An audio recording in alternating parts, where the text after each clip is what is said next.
All right, welcome back. In the last video, we talked about the killer script and how if you have that killer script, it gets made, okay? So that's the first step in prepping.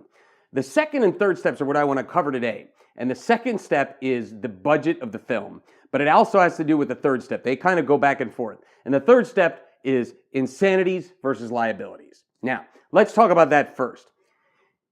Liabilities can be a lot of things. Liabilities can be you if you've never directed a film before, you never produced a film before, you've never acted in a film before. That's a liability, okay?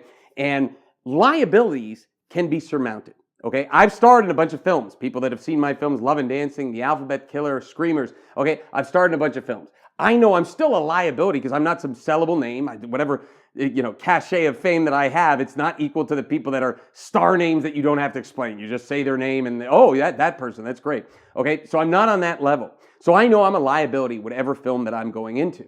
But that's fine. So let's just say you wanted to put yourself in a film and you want to have your buddy from film school direct the movie. Okay, so there's two liabilities right there. You want the budget to be $5 million. That's an insanity. If you have even one insanity with your project, the project just doesn't happen, okay? And you have to take the insanities and remove them. Do the same thing. You're starring in the film, your buddy from the film school is directing it, but you're gonna make it for $150,000. Okay, now these are liabilities and you can get over these liabilities. But the second you have one insanity, you're done.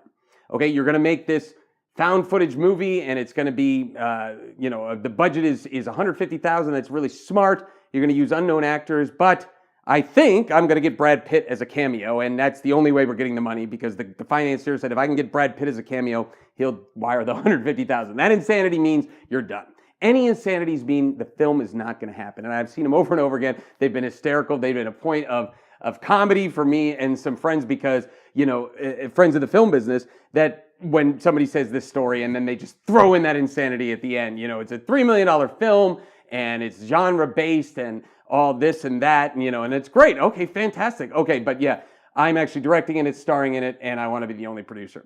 Something like that, and then that's the insanity. So you have to remove those. Liabilities, though, you start with them. You don't try to pitch and you do the whole thing, and you say this, and you're getting me all excited about the film, or some other producer all excited about the film, and then right at the end you say, oh, and by the way, I'm going to direct. You don't sneak that in like, suddenly I'd fund it, and then, oops, I didn't realize you were directing, and on the day of the shoot, I go, crap, go ahead. No, you start with that. Look, I'm directing this film, okay? So you start with that low point, and then you build everything up on there, okay? And that's how you have to throw those liabilities right up front and just, attack them, and then you can get around them. You can surmount those. Okay, so now the budget. The budget could be an insanity right there, so that's why they said they're connected, but the budget has to be real.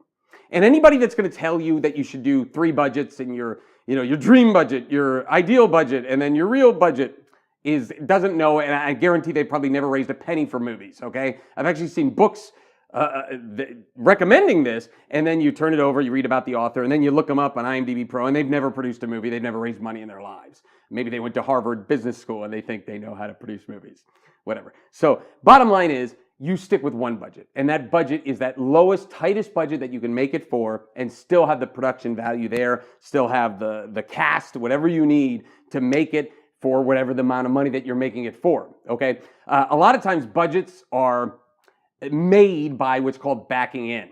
And backing in is somebody says, look, I got $500,000, can you make this movie with that? And then you go, oh, all right, you try to, get it and make sure all the numbers fit based on the number that they give you. That's called backing into the budget.